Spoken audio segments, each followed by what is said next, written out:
ไปทุกคนเจอกับเนเน่สิทธิพรอีกแล้วมื้อนี้ทุกคนมื้อนี้พาทุกคนมานั่งสมสวนอยู่ที่ห้าง Dark Coffee เนาะซึ่งเป็นห้างหนึ่งที่แบบเฟมัสอยู่ในเวนเทียนเนาะเป็นห้างที่แบบมีวัยรุ่นมานั่งซิลนั่งกินกาแฟแต่ว่าตอนนี้เนนั่งอยู่โชนนอกเป็นการ์เด้นเนาะของห้าง Dark นั่นเองทุกคนก็แบบมื้อนี้ตามสัญญาที่ว่าก่อนอันนี้เนมีคลิปเนาะเดี๋ยวนี้ใส่ลิงก์ให้ถึงเนมีคลิปที่บอกทุกคนว่าจะมาล้มกันว่าก่อนอันนี้เนเฮ็ดเวียกหยังมาแน่เนาะเดี๋ยวมาฟังกันว่ามีหยังแน่โอเคทุกคนแบบขอเริ่มแบบตอนที่แบบเร่งรัดตัดตอนเดี๋ยวมันสิคลิปยาวเกินไปแบบ 2-3 ชั่วโมงเลยว่าบางคนมีเวลาจัก 4-5 มื้อบ่เดี๋ยวสิมาล้ม ถ้าบ่มีเนาะเดี๋ยวขอเร่งรัดตัดตอนเลยซะเนาะซึ่งเอาตอนที่ว่าเนจบมาเลยซะเนได้เรียนอยู่ที่มหาลัยแห่งชาติเนาะแบบเรียนที่ว่าได้ใบประกาศแหละไปว่าอยู่ที่มหาลัยแห่งชาติอยู่คณะอักษรศาสตร์สาขา English เนาะก็คือเป็นเรียนเกี่ยวกับภาษาอังกฤษธุรกิจอีหยังต่างๆเกี่ยวกับธุรกิจสามารถนำใช้สื่อสารอีหยังประมาณนี้แหละเรียนทั้งหมด5 ปีทุกคนเป็นระบบ5 ปีในตอนนั้นเนาะก็เฮาก็ได้ความรู้ได้อย่างไรนั่นแหละได้คอนเนคชั่นจากหมู่เพื่อนเนาะก็รู้สึกว่าตอนนั้นแบบเริ่มเรียนแม่นในเรียนภาคบ่ายเนาะแล้วก็ต่อมารู้สึกว่ามันฮ้อนทุกคน มันฮ้อนก็เลยเปลี่ยนเป็นภาคค่ำเนาะเรียนภาคค่ำก็ค่อนข้างตอบโจทย์ในตอนนั้นเนาะแล้วก็ตอนเรียนเอาแทบบ่ได้เฮ็ดเวียกอีหยังเสริมเลยเพราะยุคนั้นมันเป็นยุคที่แบบบ่ได้มีเวียกที่ว่าสามารถเฮ็ดพาร์ทไทม์ได้เนาะเฮาก็แบบเรียนอย่างเดียวกลับบ้านมาก็ลิ้นทุกคนเป็นคนที่บ่มักเรียนในพวกโรงเรียนหลายแบบคนที่บ่ฮู้จักเนจะฮู้เนาะเป็นคนที่บ่มักเรียนในห้องเรียนรู้สึกแบบมันแบบแนวใดบ่ทราบสิว่าแบบความรู้สึกเรียนในห้องเรียนเฮารู้สึกว่ามันเป็นบล็อกสี่เหลี่ยมอันนี้ความคิดส่วนตัวเด้องดดราม่าทุกคนงดดราม่าบอกไว้อยู่นี่เนาะแบบเรียนอยู่ห้องเรียนมันจะเป็นบล็อกสี่เหลี่ยมได้ให้เฮานั่งแบบจ้องแค่อาจารย์แล้วก็จ้องแค่แบบโจนะแม่นอยู่ว่าเฮาอยู่ในห้องเรียนมันก็ต้องได้ความรู้แต่มันบ่แม่นอีหยังที่ว่าเป็นตัวเฮามันบ่ล่ะเฮาก็เรียนไปแต่ว่าพอฮอดปี3รู้สึกว่า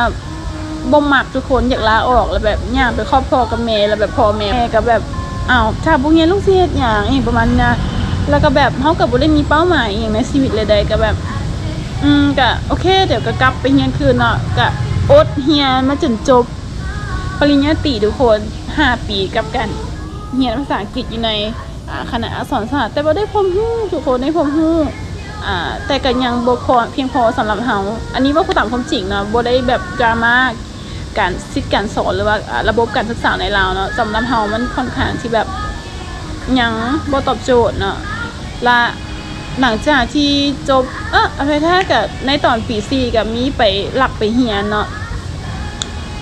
เรียนอยู่ Wellington College เนาะที่แบบเฮารู้สึกว่ามันโอเคสำหรับเฮาเด้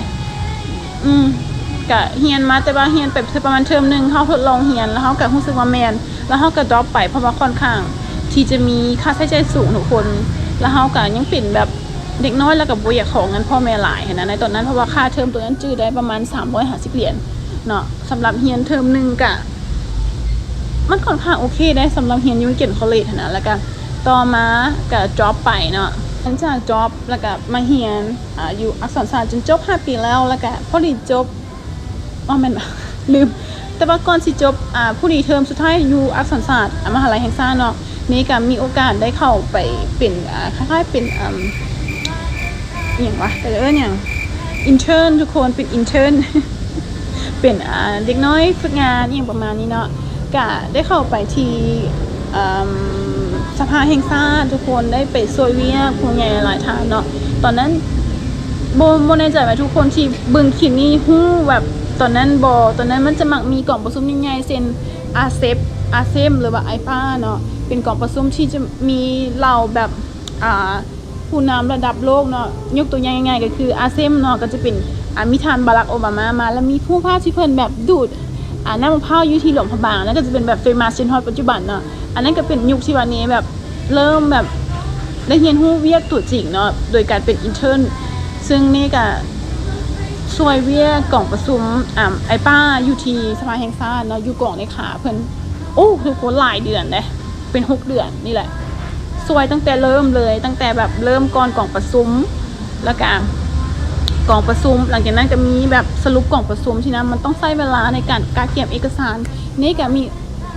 มี experience หรือว่ามีประสบการณ์มาจากหาดทุกคนแบบถือว่าเป็นประสบการณ์ดีขอบใจผู้ใหญ่หลายหาดเนาะที่มาให้โอกาสนี้เนาะก็ยังแบบรู้สึกแบบ grateful แบบรู้สึกแบบ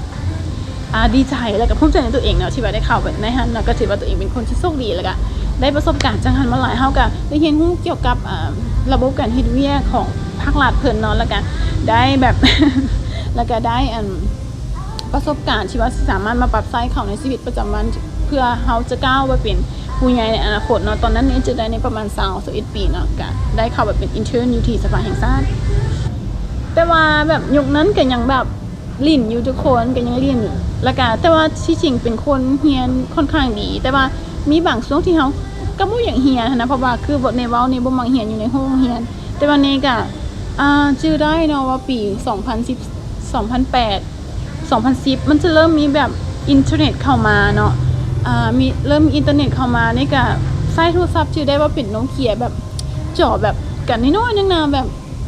ราคาประมาณล้าน2ล้านแหละเฮาก็มักเป็นคนที่แบบเสิร์ช Google เสิร์ชเบิ่งความรู้ทาง Google เนาะเฮาก็รู้สึกว่ามันตอบโจทย์กับเฮาแล้วก็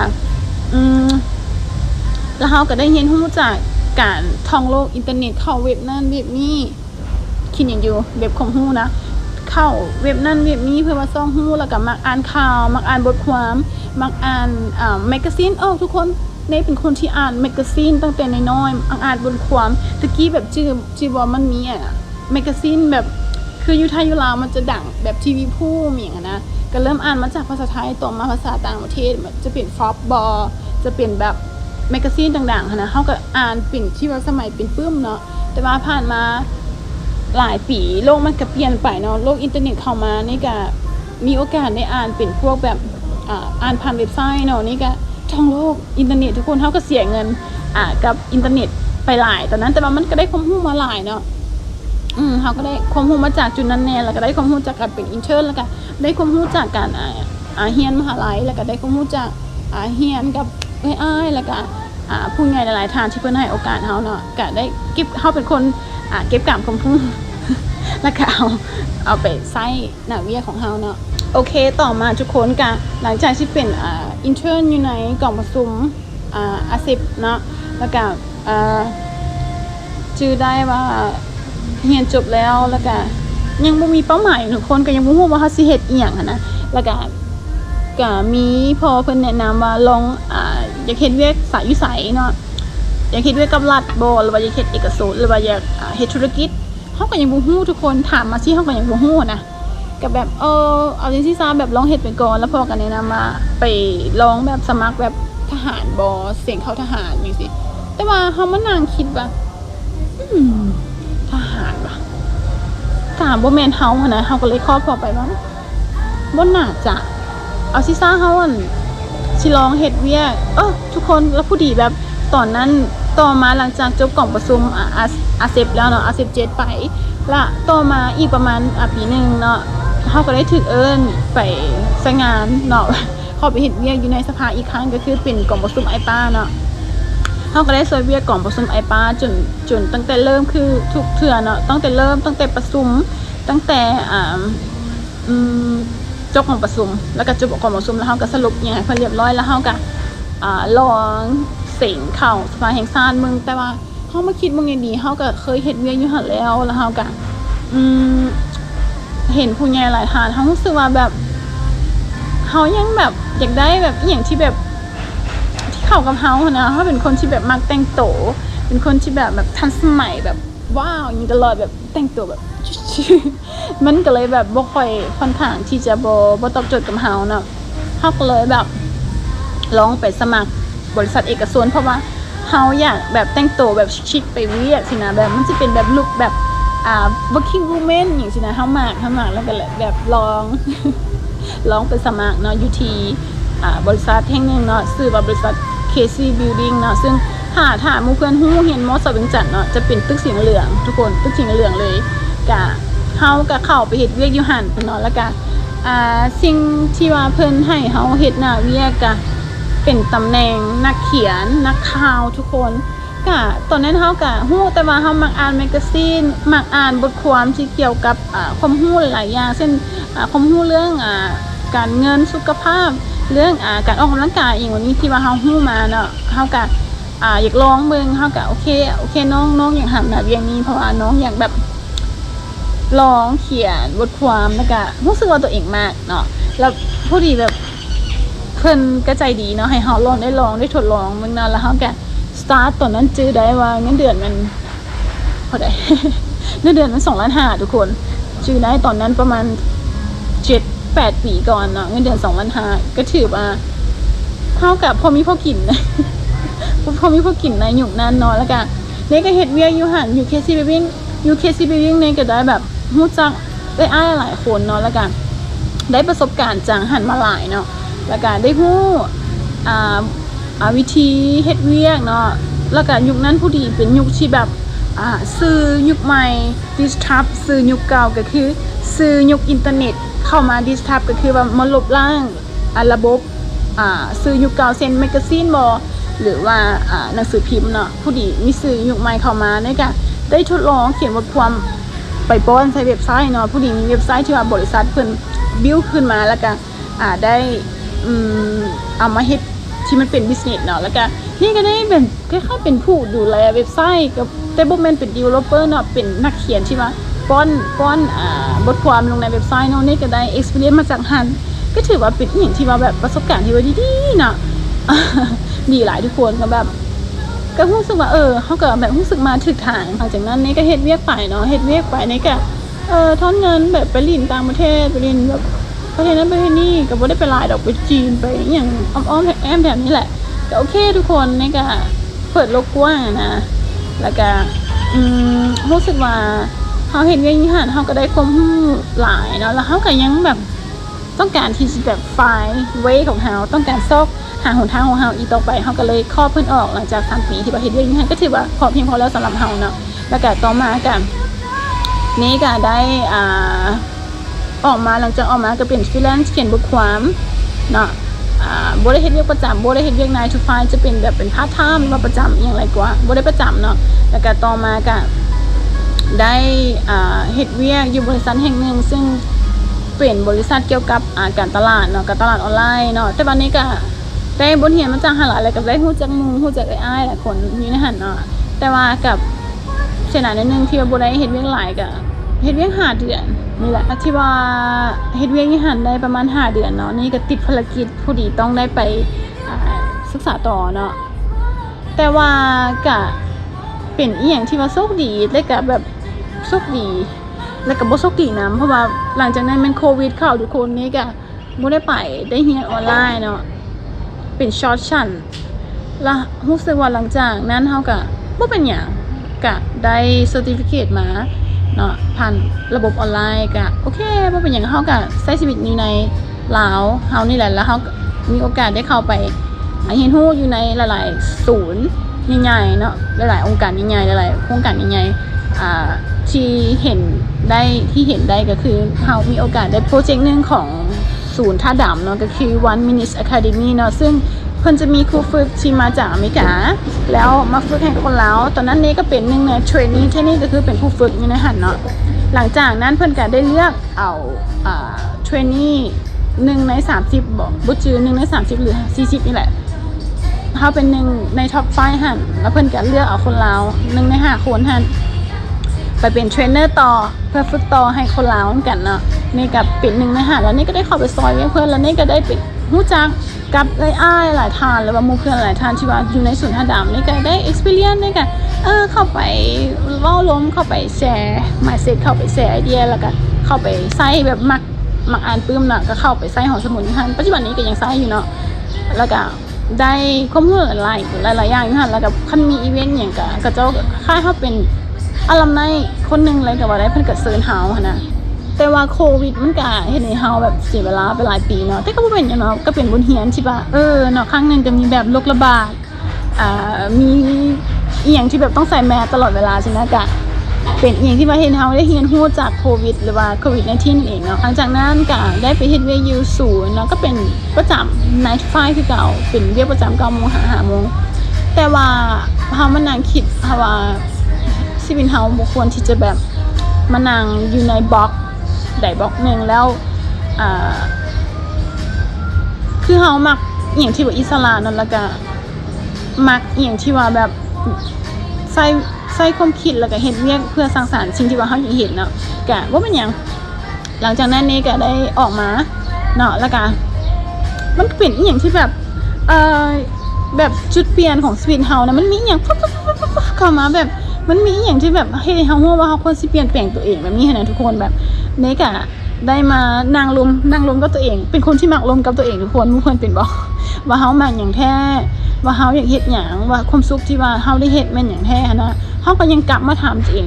และคำตอบที่ว่านี้ได้ก็คือ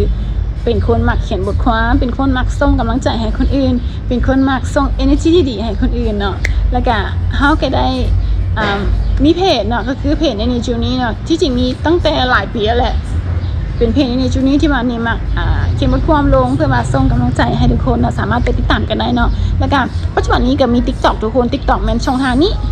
กับช่องทางนี้มี2ช่องทางเนาะที่ว่าสามารถติดตามได้เนาะแล้วก็มี YouTube นี่แหละทุกคนแล้วก็เนก็มาถามว่าถ้าสมมุติบ่เฮ็ดได้มาจำ how to start หยังจากที่ว่า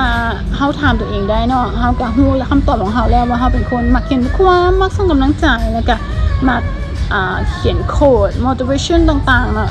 ก็โอเคสำหรับเฮาแล้วเด้ล่ะเฮาสิไปใน2ทางได้แต่เฮาเป็นคนมักท่องเว็บทุกคนเนเป็นคนมักท่องเว็บแล้วก็พอมี experience มาจากเว็บไซต์เนาะแล้วก็